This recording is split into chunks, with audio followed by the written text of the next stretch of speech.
The UK boasts 16 national trails and 2 of them are right here in Kent.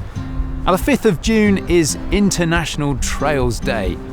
Our trails here in Kent wouldn't be what they are without the dedication and support of the people who help maintain them, many of them volunteers. And International Trails Day seems like the perfect opportunity to salute them. The ambassadors, the wardens, the emergency services, the businesses and organisations that support the trails, as well as many, many more. Now I've come here to Kent today to explore one of its 2 national trails, the North Downs Way. And along the way, I'll be meeting some of these unsung trail heroes as I discover some of the fantastic history, nature, activities and art you can find along the route. So without further ado, let's get trekking. The North Downs Way stretches 153 miles from Dover's famous White Cliffs in Kent to Farnham in Surrey. Along the way, this majestic route passes through 2 areas of outstanding natural beauty, as well as many other historic monuments, towns and villages.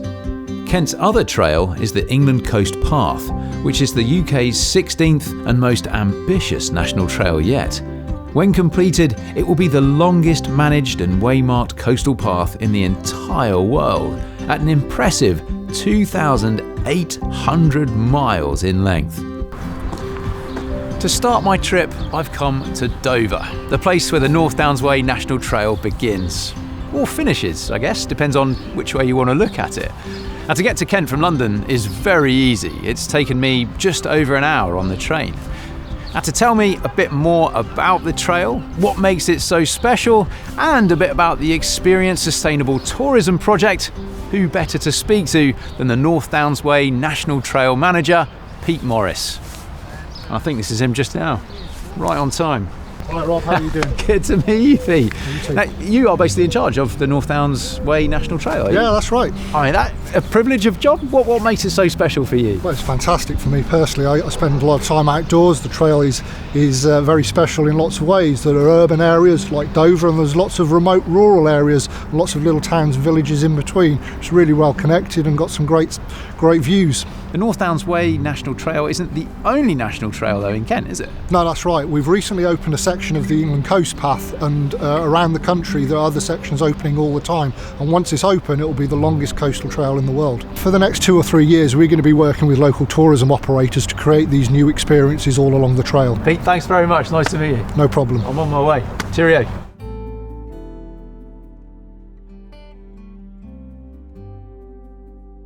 You can follow the North Downs Way along the iconic cliffs of Dover, but you can also take the short walk down to Samphire Hoe, this stunning nature reserve that was created from 4.9 million cubic metres of chalk marl that was dug up from under the sea when they built the Channel Tunnel.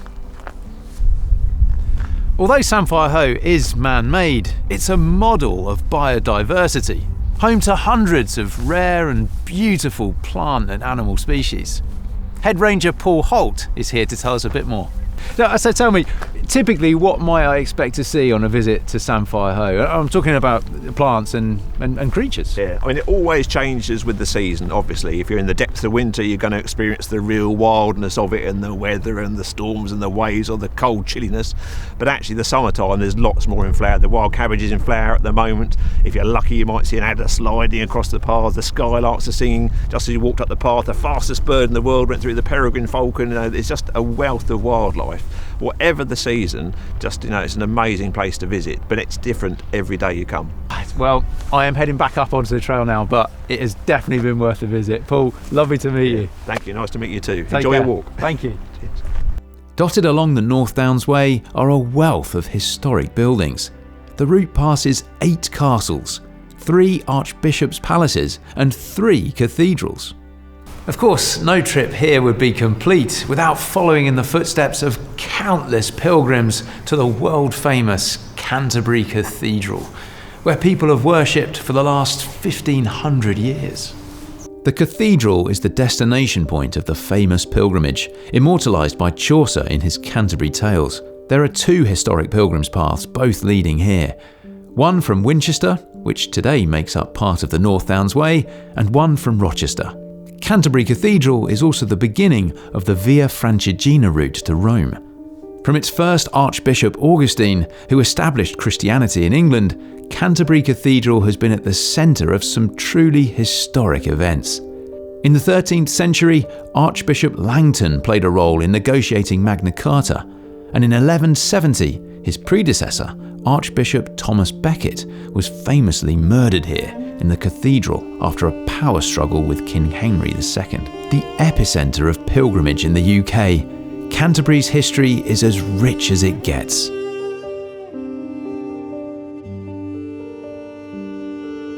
Continuing with the theme of pilgrimage, I'm about to visit the oldest church in the English-speaking world that's still used for worship today. Along with Canterbury Cathedral and St Augustine's Abbey, St Martin's Church forms part of the Canterbury World Heritage Site. It was here that St Augustine set up his mission when he arrived from Rome in 597 AD to convert the English to Christianity. But pilgrimage isn't consigned to the pages of history. I'm here to meet Dawn Champion from the British Pilgrimage Trust to find out about the growing popularity of pilgrimage today. But I mean, obviously with Canterbury here, a lot of that pilgrimage is about Canterbury Cathedral, is it? It is, yeah. So obviously Becket's Shrine is the place that really started to kick things off here. And you know, what you saw in the medieval period was not just pilgrims coming from England, but also coming across from Europe as well. And so that's where you end up with this real network of routes, people coming from over the continent and literally picking up the nearest path that was available to them and then travelling onwards to the city. But there are so many different aspects to explore along the way. It's not just about that final destination anymore. Pretty much every single community has got a story to tell, or a really kind of fascinating holy place, whether it's a natural spring or an ancient tree. Dawn, really nice to meet you. Thank you very much indeed. There's nothing like a brisk walk in England's great outdoors. The Kent Downs is a designated area of outstanding natural beauty, and it's easy to see why. The scenery is breathtaking. Some of its best views can be found here at the Devil's Kneading Trough, part of the Wye National Nature Reserve, with the North Downs Way passing straight through them both. The site's bowl-shaped appearance gives rise to its name. It's home to several rare species of orchid and moth, so nature lovers should keep your eyes open. At the edge of the nature reserve, at a fording point of the Great Stour River, sits the picturesque village of Wye. In 2013, it was voted the third best place to live in the UK. The Romans and Saxons must have agreed, as both had settlements here. The Wye crown was cut into the North Downs chalk in 1902 to mark the coronation of King Edward VII. Now, if cycling's your thing, Wye is on Route 18 of the National Cycle Network. And if all that pedalling works up a bit of an appetite, there are some great pubs along the way to stop off at for a nice bite to eat. And talking of food, my next stop is the nearby village of Brook to visit a sustainable farm growing fresh, organic produce run by Ed Kirksmith, also known as the Rebel Farmer. Ed's gorgeous 3-acre homestead here is just a short walk from Wye Downs in Brook, and it's dedicated to building biodiversity. And fruit, vegetables and flowers of all types and varieties are grown here. Let's go and have a look. With towering enthusiasm for seasonal local produce, Ed uses his farm to showcase his organic farming methods and hosts a range of activities here. There's even a massive 21-foot teepee where you can stay as a guest. Aside from the food though, are you developing other experiences here at the farm?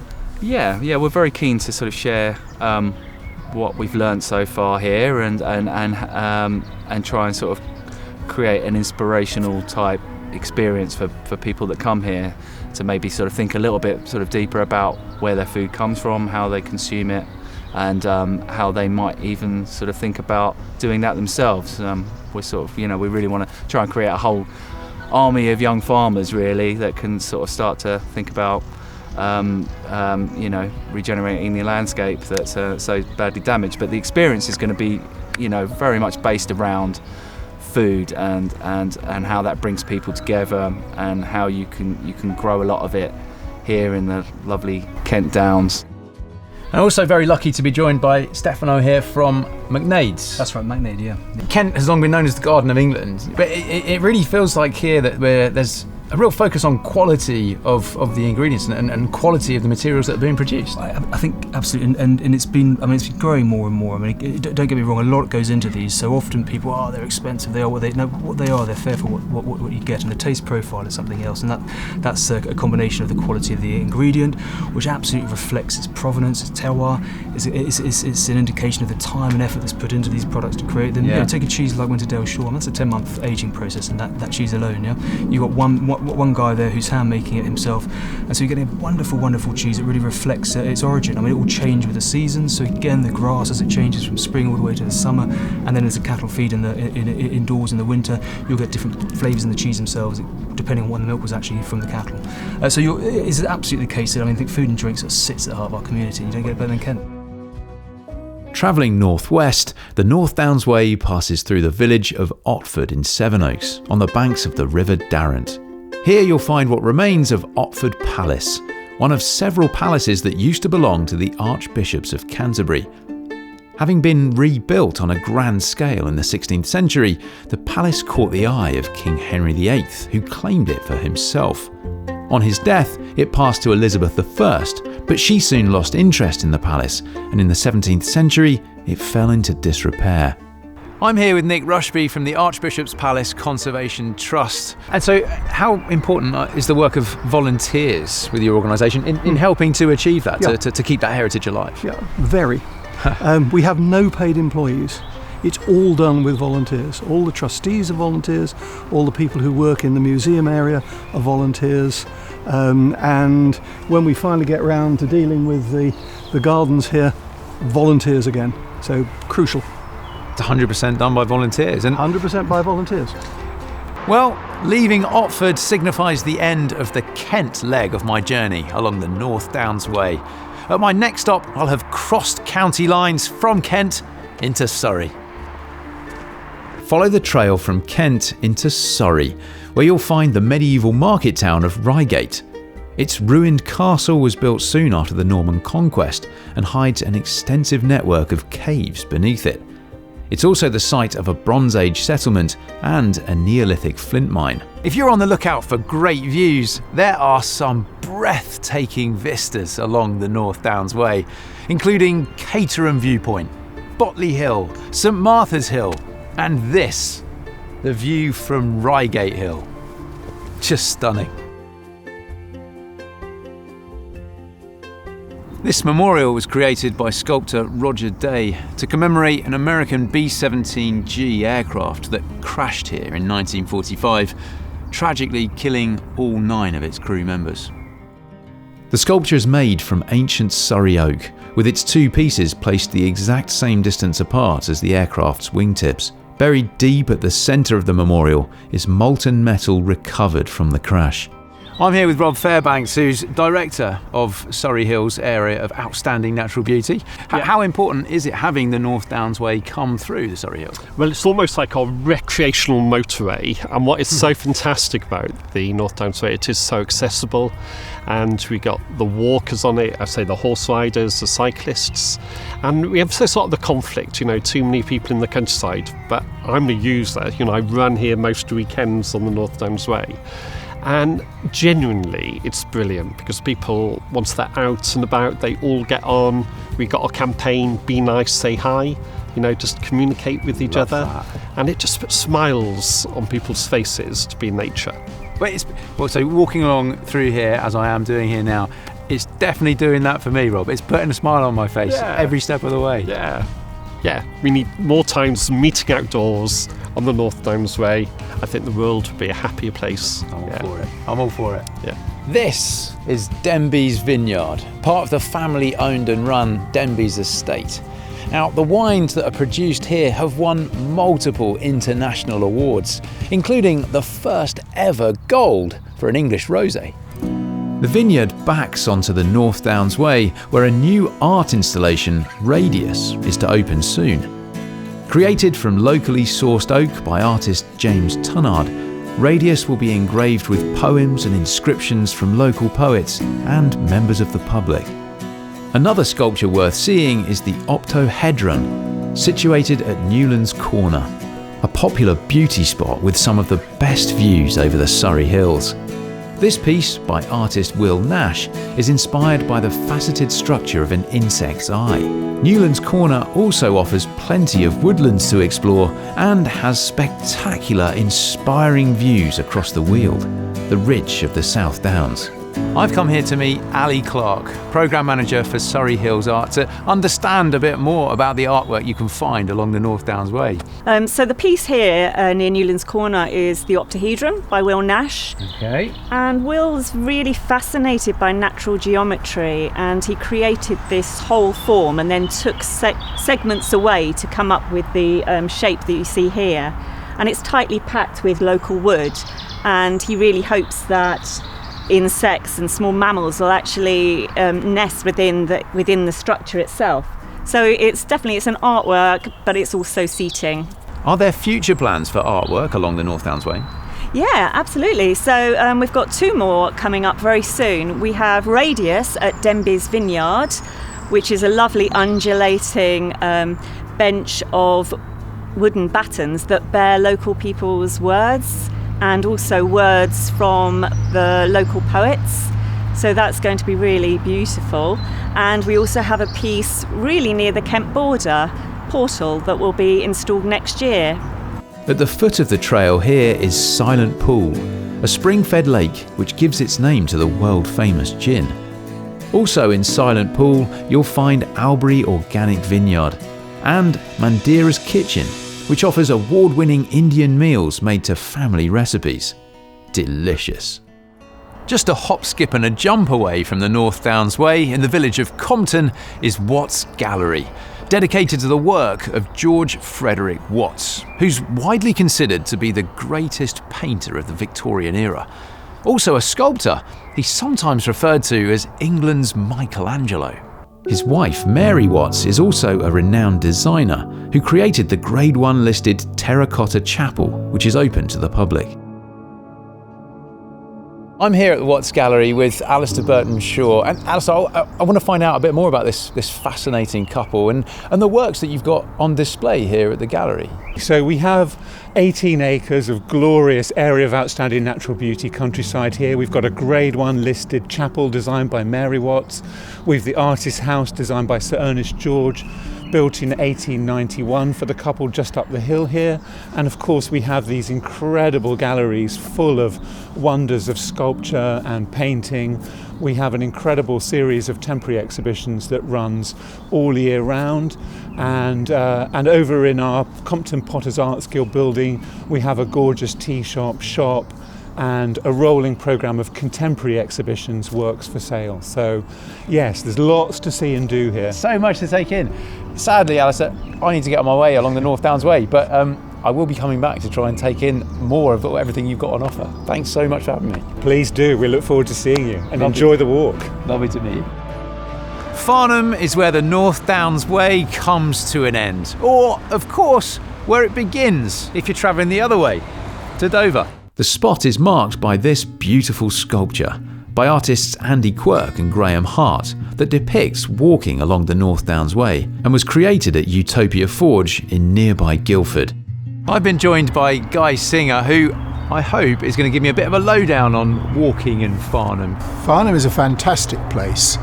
Not only is it the start or finish points of 3 separate long distance ways, the North Downs Way obviously, the St Swithin's Way and the Greensand Way, but it's so close to the countryside. You only have to walk half a mile in any direction and you're out amongst the beautiful scenery. It's great.